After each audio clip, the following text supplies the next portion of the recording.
आइए एक बार फिर से भगवान बुद्ध के महासागर में डुबकी लगाएं। आप सभी प्रबुद्धजनों को सादर नमो बुद्धाय। स्वागत है आपका अपने YouTube चैनल ज्ञान की प्राप्ति में। साथियों, आज के इस वीडियो का विषय है कि मन का कीचड़ कैसे साफ किया जाए। साथियों, बहुत समय पहले की बात है। एक बहुत गरीब इंसान था। उसके साथ उसकी पत्नी और दो छोटे छोटे बच्चे भी थे। उसका परिवार का पालन पोषण करना बहुत कठिन हो गया था। उसका दिमाग काम नहीं करता था और मन भी अशांत रहने लगा। तभी उसने अपना घर छोड़ने का फैसला लिया।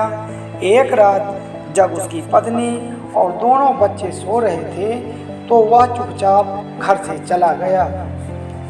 साथियों, रात में बिना किसी मंजिल के वो आदमी चलता रहा। तभी अचानक उसने देखा कि एक नदी किनारे भगवान बुद्ध अपने शिष्यों के साथ बैठे हैं। उसी वक्त उसने निर्णय लिया कि वह अब सन्यासी हो जाएगा और भगवान बुद्ध का शिष्य बनकर ही यहीं रहेगा। इसके बाद वह भगवान बुद्ध के चरणों में जाकर गिर गया और उनसे विनती करने लगा कि वो उसे अपना शिष्य बनाकर अपने साथ ही रख लें। भगवान बुद्ध ने उस गरीब इंसान की बात सुनकर उसे अपना शिष्य बनाकर अपने साथ रख लिया। भगवान बुद्ध अपने शिष्यों के साथ आगे बढ़ते रहे। रास्ते में चलते चलते थक गए। सब रुककर एक पेड़ के नीचे विश्राम करने लगते हैं। तभी भगवान बुद्ध को गर्मी के मारे बहुत तेज प्यास लगी। उन्होंने अपने नए शिष्य से कहा, यहाँ पास में ही एक सरोवर है, तुम जाकर वहाँ से पानी ले आओ। भगवान बुद्ध का आदेश मानकर वह नया शिष्य सरोवर से पानी लेने चला गया। और जब वह सरोवर के पास पहुँचता है तो उसने देखा कि कुछ जंगली जानवर सरोवर में उछल मचा रहे थे। जैसे ही वह सरोवर के पास गया, सारे जानवर उस शिष्य को देखकर वहाँ से भाग जाते हैं। लेकिन सरोवर में कीचड़ सले गए पत्ते ऊपर तैर रहे थे, जिसके कारण उसका मन नहीं मान रहा था। उसने सोचा, इतना गंदा पानी, वो भी भगवान बुद्ध के, मैं कैसे पियाऊँगा।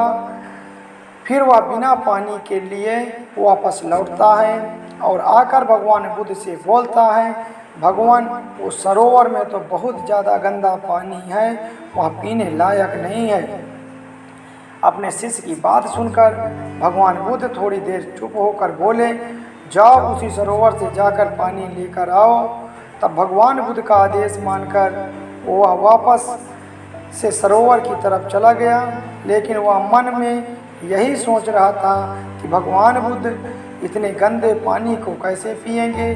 जैसे ही वह सरोवर के पास गया, वह देखकर चौंक गया कि सरोवर का पानी एकदम निर्मल व स्वच्छ हो गया है और अपने स्वभाव में वह बह रहा है।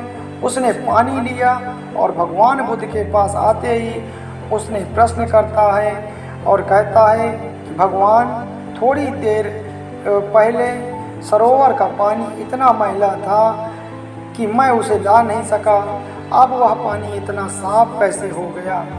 फिर भगवान बुद्ध ने उसे समझाते हुए कहा, जब जानवर पानी में उधम मचाए हुए थे तब सरोवर का कीचड़ ऊपर उभर आया था। लेकिन कुछ देर शांत रहने पर कीचड़ फिर से अपनी नीची अवस्था में जाकर बैठ गया और पानी पहले जैसा फिर से निर्मल और स्वच्छ हो गया।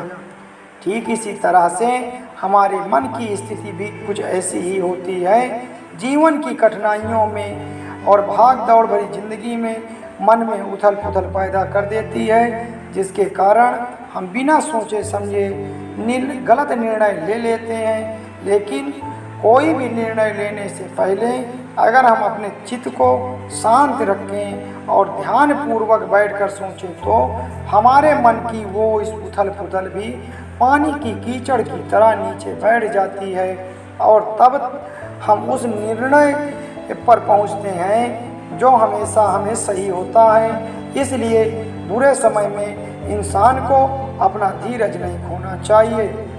भगवान बुद्ध की यह बातें सुनकर उसका दिमाग खुल जाता है और वह शांति से बैठ कर सोचता है तो उसे अपनी ही गलती नज़र आती है। फिर उसे समझ आता है कि उन्होंने अपना घर छोड़ने का निर्णय गलत लिया था।